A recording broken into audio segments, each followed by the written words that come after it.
You know what's very low strategy, but potentially could be a lot of fun? Us? Clicking on this video, yeah. Boom, click on this video and give it a thumb up.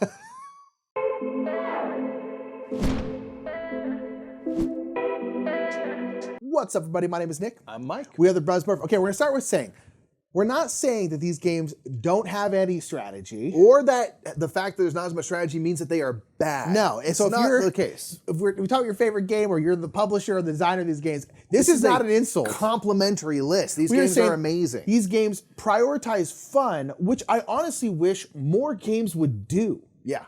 Just be like, this is just fun. Yeah, this is about creating board gamers here, creating something that's really fun and doesn't get bogged down with as many bunch of rules and little nuances and stuff like that. This is a game that's just like, no, we want the fun to be front and center, and that's what this list is, so let's get to it. So you know, real quick, what is high strategy and high fun? Subscribing to the Brothers Murph. That's right. I'm sure some people disagree. But, you know, I mean, it's very easy if nothing else. That is true. It's very easy. So go ahead and do it, and we will talk about number 10 here, which is Deep Sea Adventure. We didn't forget. Boom. We didn't forget. There wasn't a jump cut. You're imagining. We didn't forget to pull up the list. We didn't forget to pull up the list. We had it. I had it tattooed on my neck. Yeah, boom. But his neck is on the back. It's on the back of my neck. You can't see it. So anyway, Deep Sea Adventure is number 10. This is a kind of a push your luck, treasure diving game where you are all scuba divers, all using a shared oxygen system. Yes. And you are diving down to these various, that's not great. I'm not, what if we got someone over there just breathing all heavy, they're freaked out, they're all narked out down there. Right. You are going down deeper and deeper into the water to find, hopefully, better treasures. The deeper you go in general, the more valuable the treasures tend to be, although you're not gonna know until the end of the game whether or not you got some valuable stuff. But once you pick something up, you're then slowed down by, you hold on to something trying to swim back up, and you're rolling dice for movement. You start consuming air. And so it is this kind of game about, like, how far down can I go, knowing that if I pick up a treasure or multiple treasures, I'm going to be slowed down by those. And do I think I can still make it to the surface before air runs out and I drop everything? Yeah. And that's always a fun thing to kind of have to push. Yes. And see how deep you can go, what you're willing to go for, and knowing the kind of like speculative nature of, like, you don't know what you're gonna get. No, yeah. Until, like, I think either at the end of the round or the end of the game. So you are hedging your bets, I guess, by trying to go deeper down. I love the idea of the shared oxygen, where it's like, once someone grabs something, they start going up, it's like, we're all now on a timer. Yeah, I mean, that's the thing, and that's where a lot of the fun comes. Push your luck in general is just fun. But yeah, it's like the whole point is like, there's strategy in terms of like what to grab when, but it's like so much is just the pure fun of like, can I get to the bottom and get back up? Yeah. Can I have this like giant hoard of treasure and it means you're moving so slow? Can I still do it? It's just really, really fun. And it's just kind of silly, and it's a tiny little oink game, so it's a quick little filler game. And so it's just a lot of fun. And I've never won this game. I've never not died. Yeah. Because I will always go to the bottom. I think you just pass out, they just pull you up by your hose. Yeah. Exactly. That's Deep Sea Adventure at number 10. Number 9 is going to be another straight push your luck game. And this is going to be Can't Stop. Yep. As we mentioned, push your luck is just really, really fun. It's always really fun because it's just the fun idea in this case where you're rolling dice and working up these different tracks. They have tracks 2 through 12, all the possible 2 dice rolls. And you're going to roll 4 dice and choose 2 sets, essentially, of results. Yep. And on any one turn, you can work on 3 tracks. Yeah, so like once 5, 7, and 12. So once you're locked into that, you have to roll a 5 or a 7 or a 12 in order to not bust. Yeah. And you can choose to stop and save your progress, or you can keep on going because we can't stop. No, you can't You gotta stop. get to the top of the track because you want to get to the top of 3 tracks to win the game. Yeah. And that's really all there is. Push your luck games are always kind of good for kind of on the lower end of strategy, but a ton of fun because it just creates a dynamic moment of like, do I roll the dice one more time? Yeah. One of my tracks is 7. Statistically, it's the most likely thing to roll. I have to get at least 1. You have to. No, you don't. They're dice. They do what they do. They're random number generators. And I just love this one is like you can go for absolute glory. Yeah. And it might absolutely work or you just flame out so hard. Yeah. And I just love it. I play with my wife all the time. You play dozens of games of this a month. Yes, it's so fun to play. So yeah, it's just Yeah, I mean, it's simple, right? As we said, push your luck. You're pushing luck. Sure, there's strategy in terms of like I can go for maybe going for 2 or 12 is tough because it's very hard to roll. Yeah. But again, it's like you only get a couple of them to complete the track, though. Yeah, that's the thing. So there is some strategy in that. But again, it's just like it's luck. You're rolling dice. Again, chances are you're going to roll. If you have like 6, 7, 8 you're working on, those are the most common things you can possibly roll. It doesn't necessarily mean you're going to. Yep. You can roll 12 over and over and over again. It's statistically unlikely, but you could do it. Do it. And so it's like one of those things where it's like that's where the fun is because it's just the whole thing is you just can't stop. When do you do it? It's just like, oh, and then it just creates laugh, it creates smiles, and it's great. I freaking love Can't Stop. Yep, there's beauty and simplicity there. That is Can't Stop at number 9. All right, now we're moving away from Push Your Luck games, and now we're going to a cooperative programming game. This is Quirky Circuits. Yes, this is a game where you are controlling robots together by playing out cards.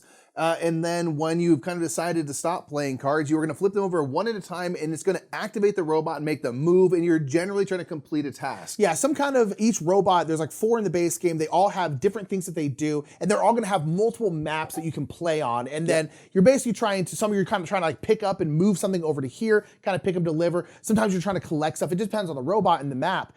But yeah, so you're playing cards, but the trick is that you can't talk about what cards you have in your hand. Nope. And when you play them, you're playing them face down. Yep. Now on the back of the cards, there will be some kind of information. The information might be like, hey, this is gonna be a move card, or it might be a turn card. Now you don't know where it's turning. It can be turning to the right, to the left, or turning around 180. But you kind of can discuss beforehand, be like, okay, I think we need to try and get to this side of the board. You're like, okay, and then you get your cards, and then in silence, you have to play them. And then you're just trying to read each other's minds, being like, okay, Mike just played 2 cards in a row. He played a card that's gonna be a move and then a turn. We mentioned that we want to go over here. So I feel like I think we're over here I feel like he played a move 2 and then a turn 1 to the left. And so I'm gonna do this now. But it turns out, we flip the cards, Mike played a move 3. Yeah, and so now we're in a whole different part of the board that I thought we were gonna be. Yeah. And so again, there's strategy in terms of like, you're talking about what you want to do. You're like, I think we can go over here. But once you get to the cards, you can't stop talking. Then it's just pure instinct. You can and beat vibes. boop at each other. You can. Well, I don't know if you are technically allowed to. We allow the house rule. You can beat boop. You can't beat boop. You beat boop? You know, you can beat talk boop? in binary if you want, but like that's all you got. Yeah. Is beeps and boops and stuff. Yeah, I think it's just super funny to just like. The program always gets off the rails, So and then you're quickly. like, now that we made this one Now we're over thing, here. Now everything else is broken, and that's just a really fun thing to have because to contend each with. round you're gonna be on a timer. You only have a certain amount of rounds to do this in. Your So you can't battery's just be going all, down. you can't like faff about, right? You just have to be moving, you have to be doing stuff. And it's just really fun to like start the stress of like turning over the cards and just seeing what's gonna happen and then realizing that you either read each other perfectly and you ended up exactly where you wanted to be, or you read each other super wrong. And now you're like turned around on the other side of the map and you're like, oh my gosh, now we're over here. Okay, we have to do this, we have to do this. It's just really, really fun. Yeah, I totally agree. That is Quirky Circuits. There's escalating puzzles, so there's really kind of a lot to explore. Yes. And it does get very difficult, which is cool. So it's something to kind of grow with, but it's always good for a laugh. Quirky Circuits at number 8.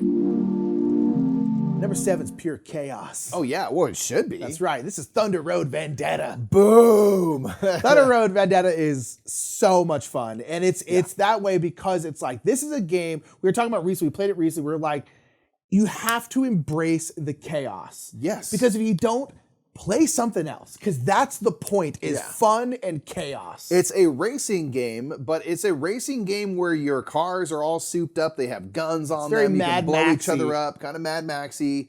And you are going to be running into hazards. You're going to be crashing into each other, which makes you roll dice, which means cars are going to be bouncing off of each other, moving to spots that we're not planning for. They might run into a canyon wall and explode.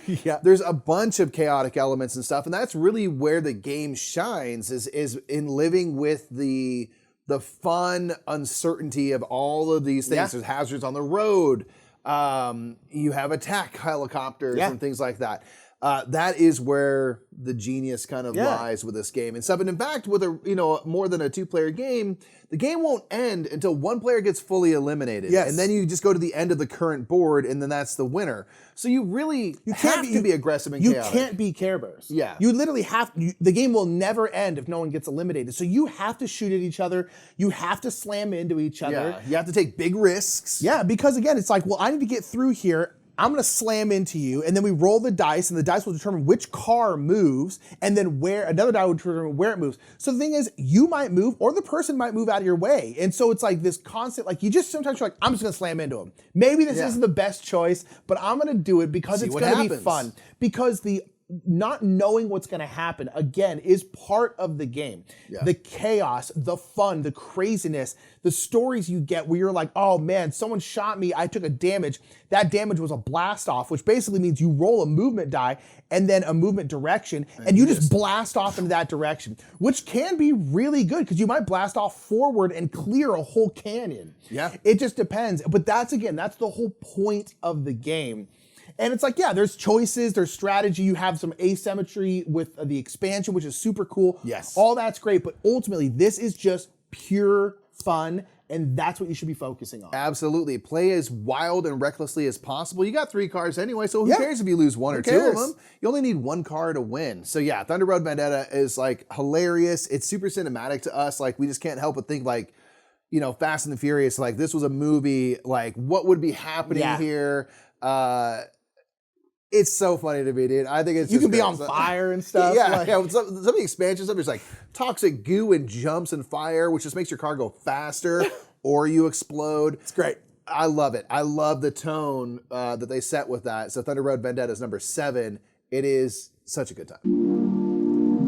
Number 6 is a Hobbit game called Valley of the Vikings. Yeah, a lot of Hobbit games kind of could fall into this because they're mostly kid games, right? So you're not going to get bogged down with a ton of strategy, but Valley of the Vikings does employ a little bit more than, say, like a Rhino Hero Super Battle, which is more just pure dexterity based. Yeah. This one gives you some choices to make about where and how you move what characters along this dock to make sure that you land in positive stuff to get as many coins as possible. But you can make all these decisions.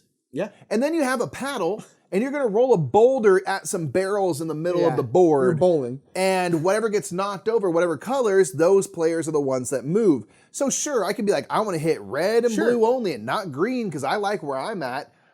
But it's going to go crazy. You're smacking a ball with a paddle. You're smacking a ball with a paddle. So, you know. But it's really fun. And there is strategy in that of like the way you're moving down the dock because you don't want to be thrown off the dock at the end. And so like you do have to think about what you do. But again, it's like there's that part of the strategy. But as we've said multiple times with all these things, it's like the emphasis is on the fun. The emphasis is on the fact that you are bowling. You are taking this paddle, smacking this ball and going like, and just hitting it and trying to not knock over your own person unless that's what you're trying to do, but basically trying to do things in a strategic way. But again, the emphasis is always on the fun. Yeah, 100%. You know, Hobbit obviously excels at that by making family and kid games and toys and stuff. So all their games have a high kind of toy factor, which is something that like I love. I love a gimmick. I think it's super good time. Like it's, you know, these things are board games and stuff are glorified toys. Like, let's be honest. So I don't mind when a game like leans into that, embraces it for the fun that it can provide. So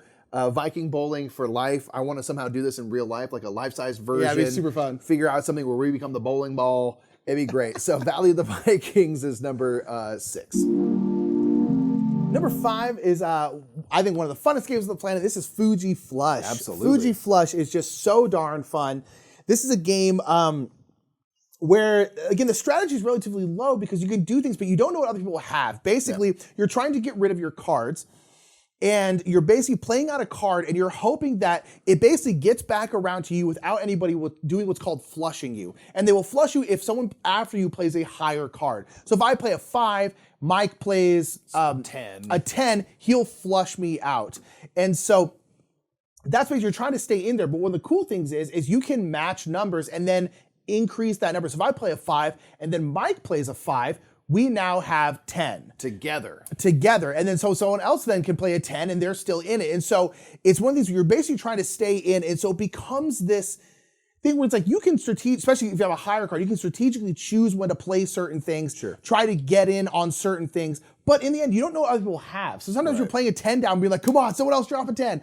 Someone else drop a 10. And it just gets so much fun because you're just like, when you're like, okay, I put a 13 out, and then someone goes 13, and you're like, oh, now we have 26. Let's go. And it's like a loose alliances game. And then someone else drops a 13. You start losing your mind because it's just like, and then basically it gets back around to you. You lose that card, but you don't have to then draw a new card. Yeah, Again, you're trying to get rid of all your cards. Yeah, and so what's really fun is like there's more copies of the lower numbers than Yes. the higher numbers. Some of the highest numbers, there's only one of them each.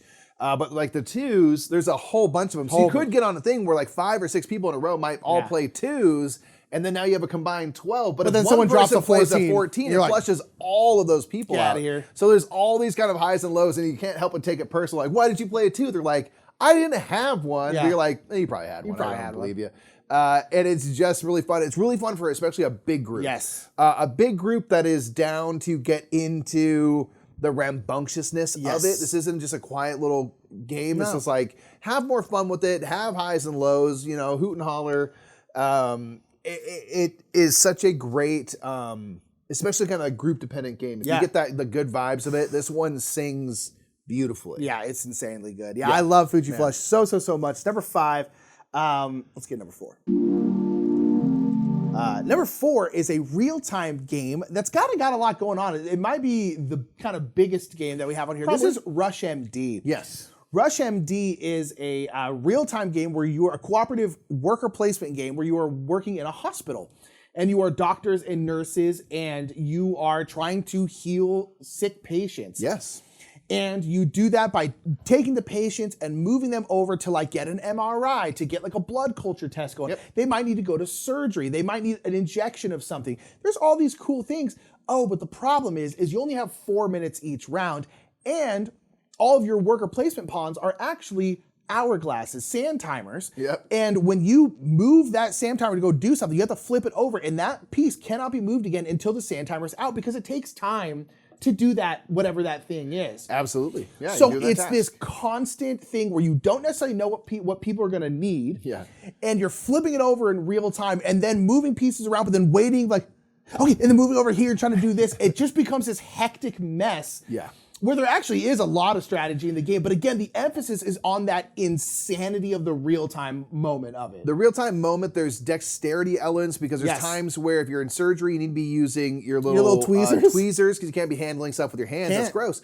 So there's a lot of things like that. And the reason I think this kind of fits for a lower strategy, you have to be smart and strategic, but it's all reactionary. Yes, You are taking a patient and putting them in, but when you do a test, you might reveal that they have a lot more wrong with them than you need a new heart. Yeah, and it's like, okay, well, I can't have strategized for that, but I need to now react and be quick. And so it's more about the speed of your reaction times and talking in the moment. So it's strategic in that way, but it's not, so much of a head down, planning for moves of head thing, because you don't know what you're going to be getting into. And which I think replicates kind of a hospital life. Yeah, to some degree. And so and because there's all that and the sand timers and some dexterity elements and like little mini games, it just really brings a lot of kind of, fun and energy to a game that you are then put into the real-time scenario to boot. So it really kind of cranks that all up. And it's just got such good toy factor where, like, again, a lot of people need like these specific medications and they have to go into a syringe. There's literally like these little plastic syringes, and you have to like take your tweezers and put things in the syringe and then close it and throw it in their little hospital bed. Yeah. And each patient is in a little cardboard hospital bed. You're just throwing stuff into something. It's great. And so again, there's just that emphasis on the insanity and the fun.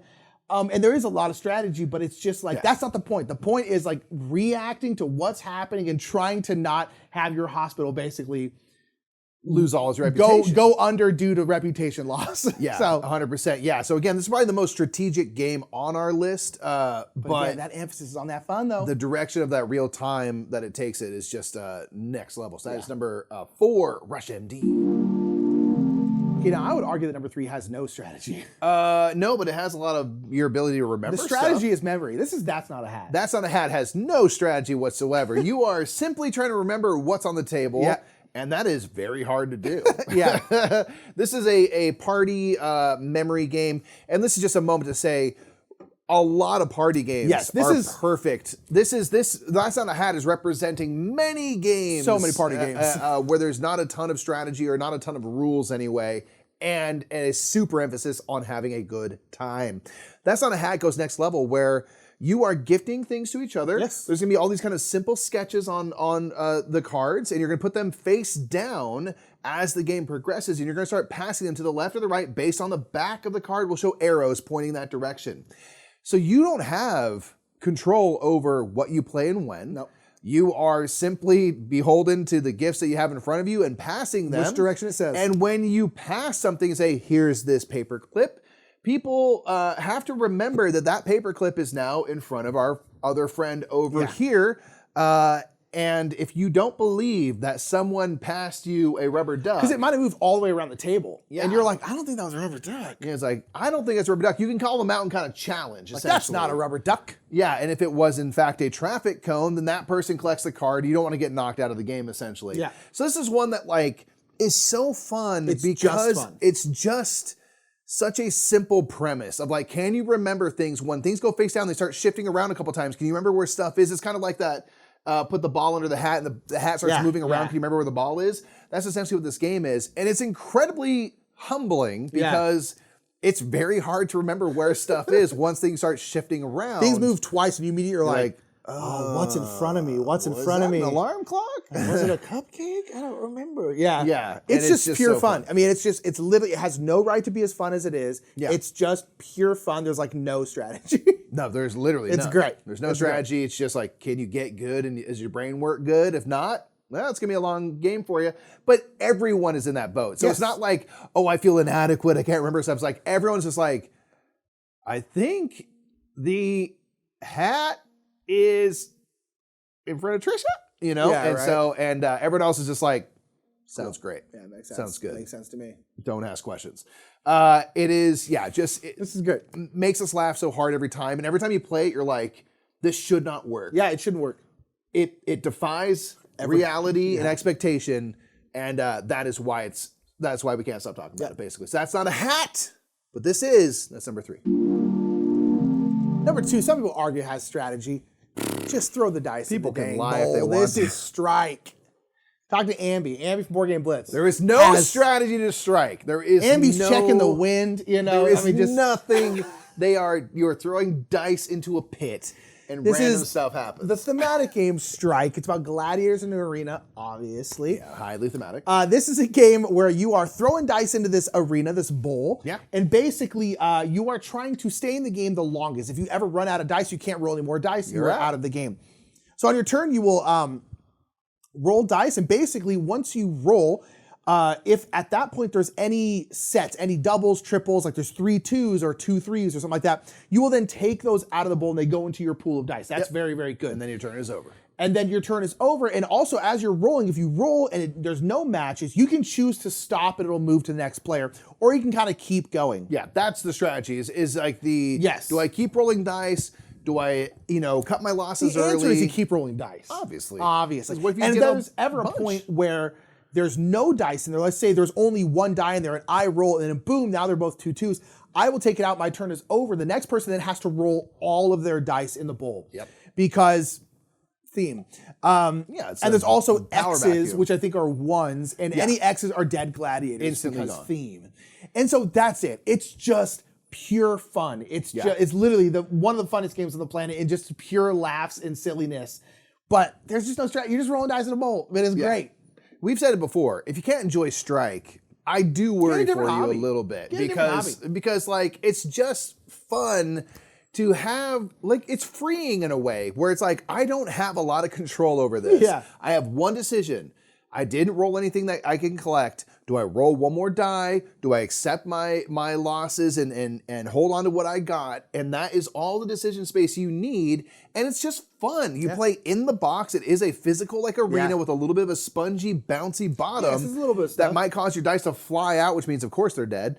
And things like that. You can roll it around the box. It's just silly, fun, good times. And there's highs and lows. There are massive moments where you roll 7 dice and you get nothing and you are out. Or you might roll something that bonks into 4 other dice and you have all hits and you get to collect a ton of stuff. It's just like super highs and lows. And so it's exciting because I think the fact it's like, well, I can't control a ton. So I'm free to just enjoy the journey that the game takes me through. Yeah. And I think it's a beautiful thing. I think it's so fun. It is never a quiet game. No. It's something that people get like excited about. I've seen more people stand up for this game than anything else. There's entire Strike tournaments. It's just great. It's been around forever, for a reason. Yeah, it's great. Strike's wonderful. It's number 2, but it's not number 1. It's number 1. Number 1 is going to be Fireball Island. You know it. I freaking love Fireball Island so much. Because Absolutely. this game, is just pure fun. Restoration Games, we're talking about the newer version. The old version is still fun, but it's got a lot of things that kind of make it tedious. The newer version, they made a game out of it. They really did. There are choices, there are strategy, but in the end, just throw a fireball at someone's face. Yeah. This is a game where no matter what strategy you have and stuff, you are going to be flinging marbles and trying to knock over your opponents. With the expansion stuff, you can drop bees into There's a tiger that jumps on. It's just crazy. There's like spiders. There's like cannonballs flying and stuff. It's just insane. So I love that Restoration Games brought back Fireball Island. It's bigger, it's badder, it's steeper hills. It's a big 3D board. Talk about toy factor and stuff. All of these things, this engineering of however it took, whatever it took to make that, all for the purpose of taking marbles and being like, pew, and having them knock over your opponents. Just dropping them into Volcar and just see where they go. Throwing someone into a river, all sorts of stuff like that. So at least half the time, you end up fireballing yourself. Yes. Instead of the person you're trying to hit. And it's just like, again, that's the point. The point is fun. And like Restoration with this and Thunder Road, which is also their game, I feel like they knew that like the point needs to be, the emphasis needs to be on the fun of this. Yeah. It's like we'll make a game around it, of course. Of course. But it's like, and that's all these things. It's like, yeah, there's a game around it, but it's just like, the point is the fun. The point is just like, okay, yeah, I'm going to make this cataclysm happen because it's going to make things worse. And that's fun. Because now we have to roll more marbles into Volcar's head and just see what happens. Yeah. That's fun. Absolutely. And that's the point. Yeah. The point is that, there should never be a 3-hour game of Fireball Island. No, there shouldn't. You're shouldn't. thinking too hard about what to do on your turn. I like that they give you cards instead of dice. So I can make active choices about where I go and how far I go.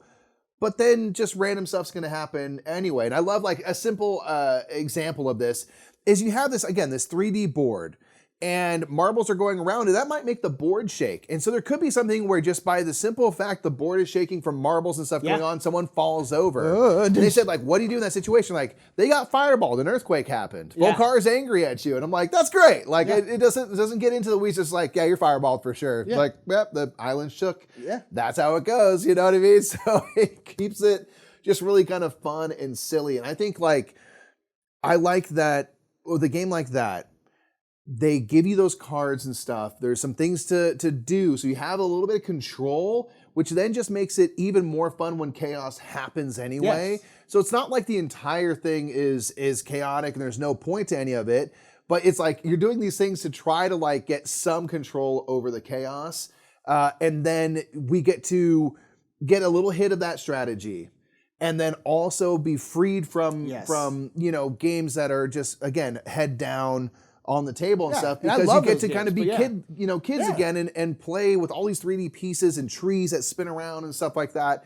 And I think it's just a kind of a delightful thing to be able to do. It's just a kind of the refreshing nature of that is something that's just delicious. And so that's why it's our number one pick. It is our number one. And again, like this isn't meant to be an insult, right? Like these games, it's just a lot of these games again have strategy, but the point is the fun. The point is the chaos. That's the emphasis of it. And we think that you should be focusing on that when you're playing it. And again, we wish more publishers would make games that are just like, hey, it's like, yeah, it's not the deepest game on the planet, but it's meant to just be fun. Yeah. Don't take yourself so seriously. Don't take the game so seriously. Just have it be fun. We're big dry Euro fans. I love games where you're head down and just moving. I'm gonna trade this stone for this wood. Mind that at all. Love it, love it, love it. But I also like sometimes to just have silly fun. And a lot of these games are just that. And I think that's great. And I wish more publishers and more games would do that. Yeah, just a palate cleanser, There's room enough for all types of games. And as you said earlier, it's like if you're trying to make a board gamer, this is how you do it. Absolutely. It's not with some dusty, dry Euro game. No, yeah. These ones which I love. Yeah, fun things because I think it reminds us of like the games we played as kids. But then you have games that have a little subtle strategy, give you a couple of choices, some agency, to then be like, oh, that's interesting. What else do you got? And we have to get gamers in and at the table any which way we can. So these types of games, I think, are honestly a great way to get people here. And then we can show them some of those other, those bigger games and start bringing a little bit more strategy and a little bit more rules. So it's a beautiful thing. Yeah, so let us know down in the comments below what some of your favorite games that maybe aren't the deepest, but are just a whole heck of a lot of fun. Let us know down in the comments below. And again, you've been seeing our patrons scroll by here. We really appreciate our patrons. You can check out our Patreon. Sometimes we'll do supplemental top 10s. We do like Q&A questions, first reactions to games that we've played. Yeah, best of the week, kind of what we've been playing and really liking, all sorts of stuff like that. So do consider becoming a patron today. We'd appreciate that. And I think that's it, yeah? That's it, everybody. We'll catch y'all next Top 10. Bye, everybody. Thanks for watching another Top 10 list. We really hope you enjoyed that. Make sure you get the games that you think prioritize fun in the comments below. We want to give a big shout out to our channel sponsors, Restoration Games, Board Game Geek, and of course, Garphill Games. We really appreciate you. Check out all the stuff in the description of this video. And if you want to support us, maybe consider being a patron. We love you.